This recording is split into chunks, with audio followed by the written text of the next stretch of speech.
آج سے چند سال پہلے بہت سے جرم بہت بڑے تھے، آج وہ معمولی بن چکے ہیں۔ چند سال پہلے دوپٹہ اتارنا، آدھے کپڑے پہننا بہت بڑا جرم سمجھا جاتا تھا، آج تو بالکل بھی کچھ نہیں سمجھا جاتا۔ بہت سے کرائم ایسے ہیں کہ جو پہلے بہت بڑے سمجھے جاتے تھے، آج ان کی کوئی حیثیت نہیں۔ تو یہود و نصارہ نے وہ کون سا بم مارا ہے، وہ کون سی توپ استعمال کی ہے کہ جس سے اتنی بڑی تبدیلی آئی؟ میں بات ایک مثال سے شروع کروں گا اور سمجھاؤں گا کہ اگر ہم آج سے 15 سال پہلے کی صورتحال دیکھیں، یہ بات وہ زیادہ سمجھیں گے وہ لوگ کہ جن کی عمریں 30 سال یا اس سے زیادہ ہیں۔ فلم، مووی یہ دیکھنا ہمارے معاشرے کے اندر بہت برا سمجھا جاتا تھا، اسے نفرت کی نگاہ سے دیکھا جاتا تھا، اور جو یہ دیکھتا تھا اسے شریف انسان نہیں سمجھا جاتا تھا۔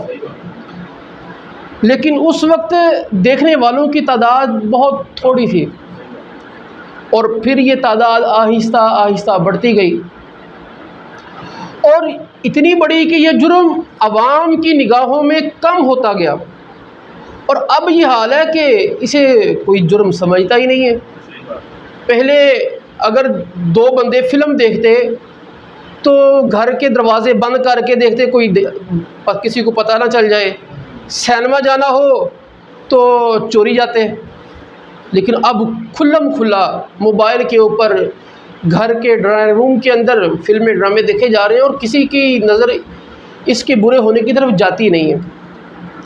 اسی طرح ٹی وی پر چلنے والے ڈرامے ہیں، ان کا حال ہے۔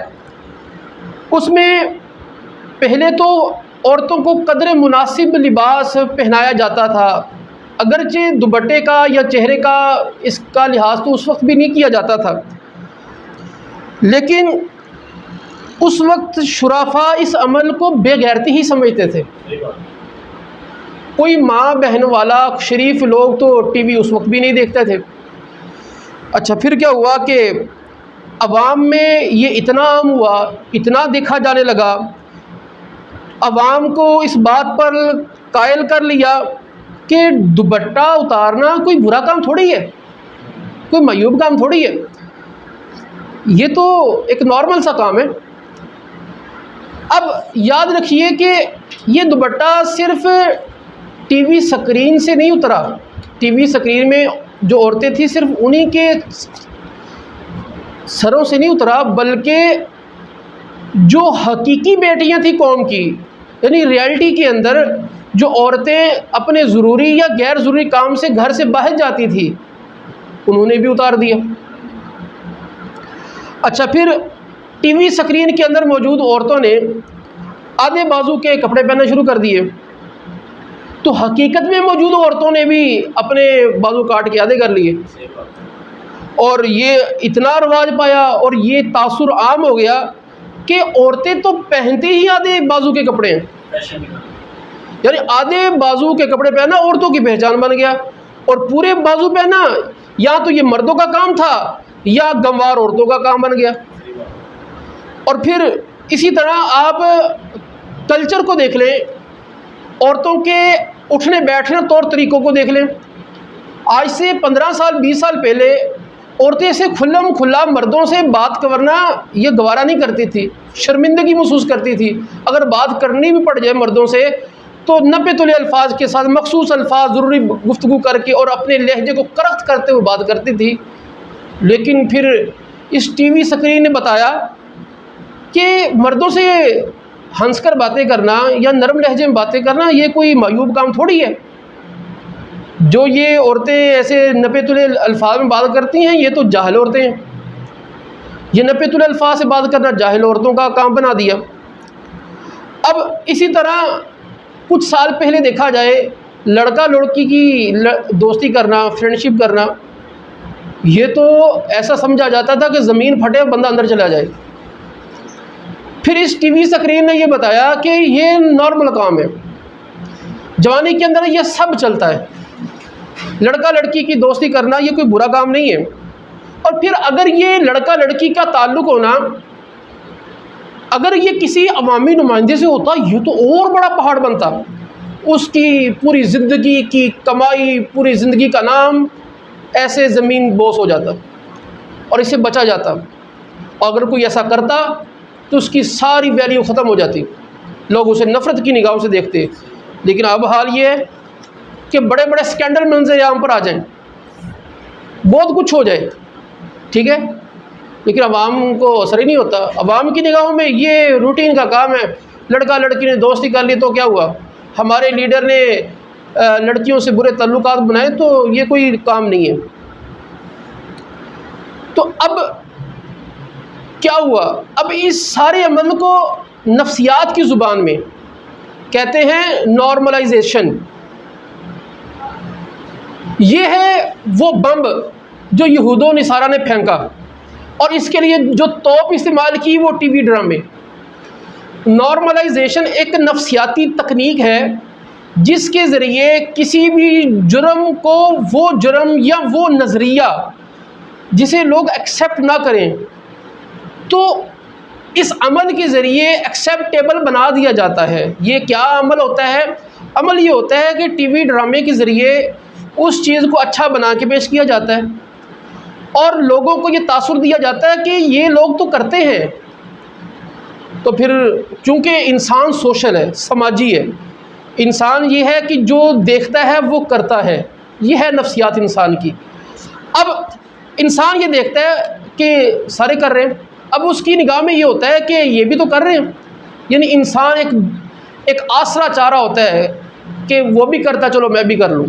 اب یہ ٹی وی کے اوپر بار بار دکھا کر، ٹھیک ہے، اور میڈیا کے ذریعے دکھا کر اس جرم کو ذہن میں ہلکا کر دیا جاتا ہے. یہ ہے نارملائزیشن، ٹھیک ہے. اس سے کیا ہوتا ہے، وہ جرم جب نگاہوں میں ہلکا ہو گیا پھر بندہ کرے، ٹھیک ہے. اسے کہتے ہیں اگر ہم شریعت کی زبان میں سمجھیں حیا مار دینا، ٹھیک ہے. حدیث مبارک میں ہے کہ ففعل ما شئت، کہ جب حیا ختم ہو جائے تو پھر جو مرضی کر. تو یہ ایک حیا مارنے کا ایک طریقہ بھی ہے. اب دیکھیے آج کل علماء کے درمیان اور جو مسلمان ہیں ان کے درمیان آج کل ایک بات موضوع بحث ہے کہ ٹی وی ڈرامے کے اندر لڑکا لڑکی، دلہا دلہن شادی کی پہلی رات اپنی خوشی کو انجوائے شراب پی کر رہے ہیں. اب جس طرح دیگر جرائم کو ہلکا بنا کے پیش کیا گیا اور پھر آج ان کی حالت کیا ہو چکی، جیسے میں پہلے کہہ چکا ہوں. تو اب یہ ٹی وی ڈرامے کے اندر لوگوں کو یہ دکھایا جا رہا ہے کہ شادی کی جو پہلی رات ہے اس کی خوشی شراب پی کر بھی منائی جا سکتی ہے. اور یہ بتایا جا رہا ہے کہ یہ کوئی بڑا کام نہیں ہے، اور یہ سمجھایا جا رہا ہے کہ خوشی کے موقع پر چلتا ہے. پھر ہوگا کیا، اب تو خوشی کے موقع پر ہے نا، پھر عام موقعوں پر بھی ہوگا، ٹھیک ہے. تو جیسے پہلے دیگر جرائم کو ایسے بنا کر پیش کیا گیا، اب اس کو بھی بنا کر پیش کیا جا رہا ہے.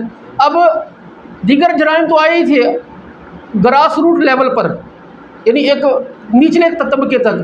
اب ٹی وی ڈراموں میں یہ شراب پلا کر یہی بتایا جا رہا ہے کہ یہ شراب پینا یہ کوئی کام نہیں ہے، ٹھیک ہے. اور پھر یہ ایک طریقہ یہ ہوتا ہے، سب سے پہلے بڑے لوگوں سے کام کروایا جاتا ہے. امیر طبقے سے کام کرواؤ، سب سے پہلے امیر طبقے کو ملوث کرو کہ امیر یہ سمجھے کہ امیر لوگوں کی خوشی تو شراب کے ساتھ ہوتی ہے. بھائی اب اندازہ کر لیں کہ ہمارے ہاں شادی کے موقع پر کیا ہوتا ہے. اب شادی کے موقع پر ٹی وی ڈراموں نے ہمیں یہ بتایا کہ جب تک دلہن کی بہن مجرا نہیں کرے گی شادی کی خوشی نہیں ہوگی. اب وہ بھائی، وہ باپ جو عام دنوں میں بڑے باغیرت بنتے ہیں، ان دنوں میں اپنی غیرت کو 7 زمین کے نیچے دفن کر دیتے اور خوشی سے مجرا دیکھ رہے ہوتے ہیں اپنی بہنوں کا، اور یہ تاثر دیا جاتا ہے کہ شادی کے موقع پر سب چلتا ہے. تو یہ تاثر عوام میں کس نے منتقل کیا؟ یہ ڈراموں نے. پھر جب مجھے یہ بتائیں کہ جس نے شادی پر ناچ لیا کیا عام موقعوں پر نہیں ناچے گی؟ وہ کہتے ہیں نا پنجابی کی مثال، جب نچنا پہ تو کونڈا کھادا. جس نے ایک مرتبہ جرم کر لیا دوسری مرتبہ نہیں کرے گا، حیا ہی ختم ہو گیا. حیا تو ختم کروا دیا کہ موقع نے. تو پھر بعد میں بھی ہوگا. تو اب یہ سارا طریقہ یہود و نصارہ کی طرف سے یہ کیا جاتا ہے. پہلے اس موضوع کو موضوع بحث بنایا جاتا ہے، یعنی وہ بات کہ جس کے متعلق بات ہی نہیں ہونی چاہیے، اس طرح پیش کر کے اس کو موضوع بحث بنایا جاتا ہے کہ پہلے موضوع بحث بنے گا، پھر آہستہ بات کرنے والے کم ہو جائیں گے اور یہ عمل اپنی جگہ پر باقی رہیں گے، یہ ٹرینڈ بن جائے گا. تو اب جو حکومت وقت ہے یا دیگر لوگ ہیں ان کو اس کے خلاف سوچنا چاہیے. اگر اگلی نسل کو بچانا ہے تو ٹی وی ڈراموں سے، فلموں سے بچا لیں. بچوں کی تربیت کرنی ہے، اپنے آپ کو سیدھا رکھنا ہے، اپنے آپ کو ٹی وی ڈراموں سے بچائیں، آپ بچ جائیں گے. یہ مت سمجھے کہ ایک مرتبہ دیکھنے سے کیا ہوتا ہے، بہت کچھ ہوتا ہے. آقا علیہ الصلوۃ والسلام کی حدیث بڑی واضح ہے کہ جو بندہ بھٹی والے کے پاس بیٹھے گا، ٹھیک ہے، اگرچہ کچھ نہ لے، کپڑوں میں بدبو ضرور آ جائے گی. اور جو خوشبو والے کے پاس بیٹھے گا، کچھ نہ خوشبو خریدے، کپڑوں سے خوشبو ضرور آئے گی. تو یہ ٹی وی بھی ایک صحبت ہوتی ہے، یہ انسان کو متاثر کرتی رہتی ہے. آپ اپنی زندگی میں دیکھ لیں، بہت سی چیزیں آپ کو بری لگتی تھی، آج آپ کو بری نہیں لگتی. بہت سے جرم آپ کو حکمرانوں کے برے لگتے تھے، آج آپ کی نگاہوں میں بھی وہ جرم نہیں ہے، آپ اسے ایسے گزار دیتے ہیں، آپ کے لیے وہ روٹین کا کام بن چکا ہے. یہ کیسے ہوا؟ یہ اسی نارملائزیشن سے ہوا. تو کبھی بھی کسی جرم کو قبول نہ کریں، اس سے اول قدم میں ہی اس کے خلاف ایکشن لیں. اگر آپ اول قدم میں ایکشن لیں گے، اللہ تبارک و تعالیٰ امید ہے کہ ہمیں اس جرم سے بچا کے رکھے گا.